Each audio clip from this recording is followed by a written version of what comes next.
Тум-тум. В этом видео немножко про такие моменты концептуальные, которые возникают при работе со студентами в лесотехнической академии.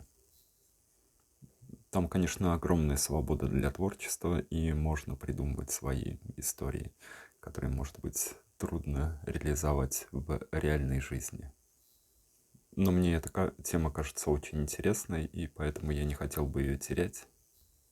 Поэтому буду проговаривать и на этом YouTube-канале тоже. Вот сейчас словил один небольшой инсайт, что я и так проговариваю огромное количество своих идей публично и в формате академии. А чтобы не делать это на YouTube? Перкинал. Я думаю, одна идея и одно видео, и это будет прикольно. Почему нет? Будет много видео, будет много идей. О, у меня прическа такая, да, прям весь в работе по уши. И это 1 января. Всех с наступившим Новым годом. Вот что я думаю. Я буду делать такой обзор, разбор таких концептуальных историй, которые я беру и воздушными шариками привязываю вот эту вот реалистичную, прагматичную модель к той модели, которая может вырастить ее вверх, которая может убирать вот эти вот зажимы вот здесь и отправлять ее в будущее, в реальность. Так что я думаю, не стоит воспринимать это все с той точки зрения, каким образом это могло бы быть, лучшим образом придумано. Это концептуальные штуки, которые архитектор, ландшафтный архитектор, он должен делать так на раз. Пум-пум-пум-пум-пум в мир. Я это очень люблю. Вот этим форматом я и буду делиться. Такие мои пульки. Пуф. И вот эта идея небольшого мостика. Мостик, он чем интересный, чем любопытный? Тем, что он собирает трафик из одной области вот здесь и другой области вот здесь. Это большие области, откуда будут приходить люди. И это один первый момент. Можно было бы все согласовать напрямую и сделать единую простую чистую историю мостика. Но я думаю, может быть, я могу как-то приводить людей вот сюда и организовывать для них пространство вот здесь, посередине. Может быть, я могу делать вот эту вот историю такой, что когда человек идет, тын-тын-тын, он не видит реальной ситуации, он не видит настоящего привычного мостика, он видит движение в сторону зелени. Он идет по этой истории, и он идет к зелени, он поднимается, и он не знает, как он придет сюда. И с той стороны то же самое. Он идет в зелень, он идет в пространство, он идет в такую природную историю. И он встает вот здесь, смотрит на ситуацию в разные стороны. Встает вот здесь, смотрит на ситуацию в разные стороны. И это может быть любопытно. Это один момент. Второй момент и вторая мысль заключается в том, что вот это вот пространство, оно может быть самоценным. И оно может развиваться сюда и сюда. И я хочу здесь сделать вот эту вот историю. Когда человек может садиться и отдыхать. Отдыхать прямо над полотном, над поверхностью реки. И вот это будет, может быть, целая вот такая вот большая история. Вот здесь проходит трафик, вот здесь остается отдых. И отдых это ценен тем, что люди находятся в таком не самом привычном для них пространстве, но достаточно комфортном, когда они подняты над историей вот этой вот поверхности Земли, и для них там сформированы места отдыха. И что интересно, эти места отдыха находятся на уровне крон. Вот здесь мы видим вид сбоку, вот кроны. Вот здесь находится вот эта вот история. Река может быть шире, уже, ладно, это отдельный вопрос. Но вот здесь они отдыхают, и они сидят вот в такой ситуации. Тыдын. Вот, допустим, вот это место. Вот здесь они сидят за столиками. Допустим, тут может быть кафе. Или они просто могут сидеть на таких небольших скамейках, да. Вот здесь у них находится крона. Это супер комфортно и супер интересно. Потому что, например, в Петербурге есть такое место. И это такой ресторан, бар, терраса. И там проходили вечеринки по бачате. И знаете, было очень круто. Вот на таком уровне танцевать. Вокруг тебя, рядом с тобой, то, что с тобой обычно не бывает в привычной жизни. Сама крона дерева. И ты не вот здесь, а вот здесь. И ты можешь трогать ветви руками. И сидишь как будто бы в таком облаке из зелени. Это супер комфортная ситуация. Я подумал, может быть, вот эта история может прийти и сюда. Это момент номер 2.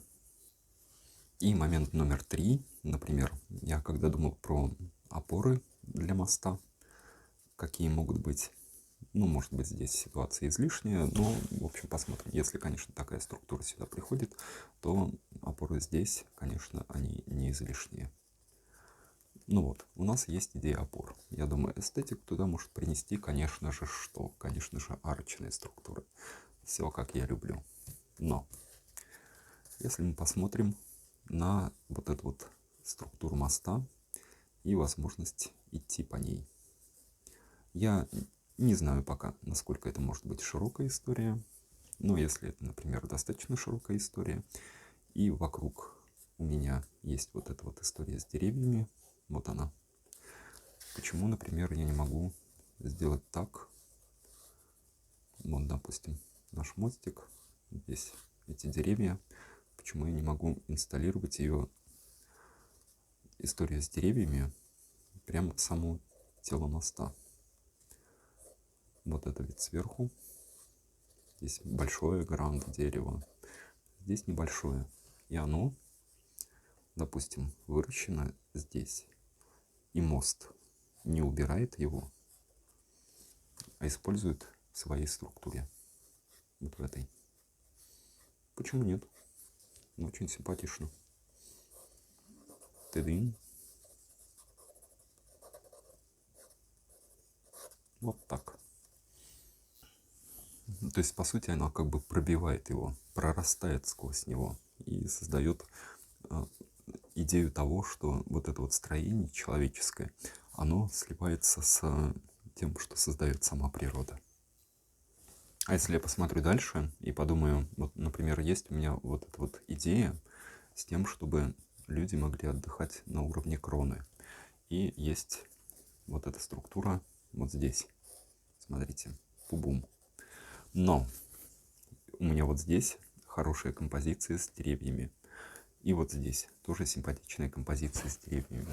Почему я не могу создать, например, такие же разгрузочные площадки для отдыха вот здесь и вот здесь? Почему нет? Допустим. И тогда моя структура будет иметь вот такие сегменты. Когда, например, в пространстве этого моста происходит вынос, где люди, опять же, могут отдыхать. Там, где происходит вот эта вот история с деревьями. И также могут деревья входить в состав вот этих площадок. Люди идут по мосту, и это не просто получается пересечение там водной преграды какой-нибудь, а это полноценная такая вот история отдыха. Там, где вся возможность природы интерпретирована под возможности и функции, а в дальнейшем и еще одной функции, а еще и эстетики. Вот эта история. Дальше мост продолжается. Тык-дык. А вот здесь люди отдыхают. Я возьму линер и конкретизирую. Тут, конечно, немножко теряется сама лаконичность формы этого моста, но над ней можно еще подумать.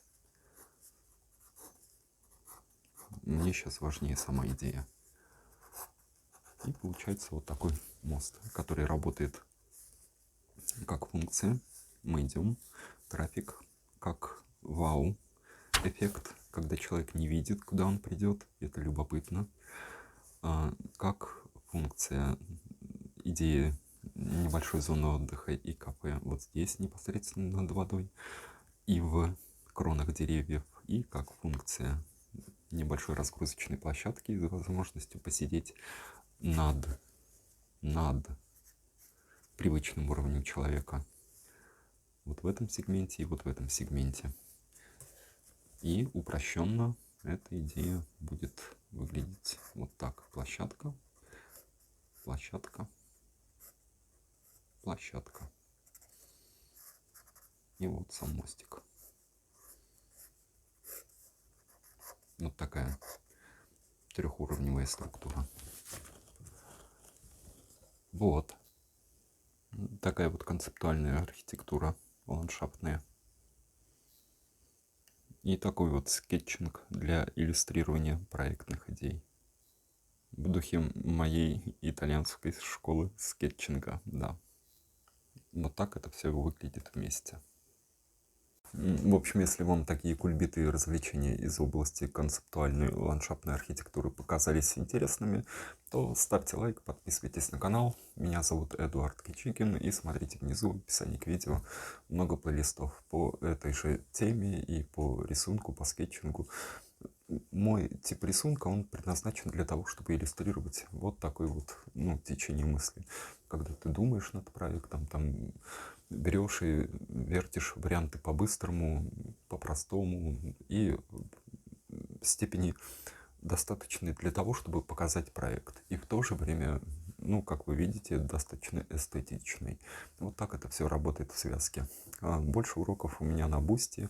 Смотрите в описании к видео. Там подписка платная.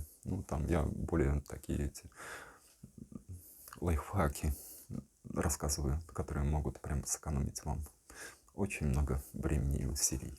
Если вам есть чем заняться. Кроме того, чтобы пробивать головой стены, как я в течение многих лет.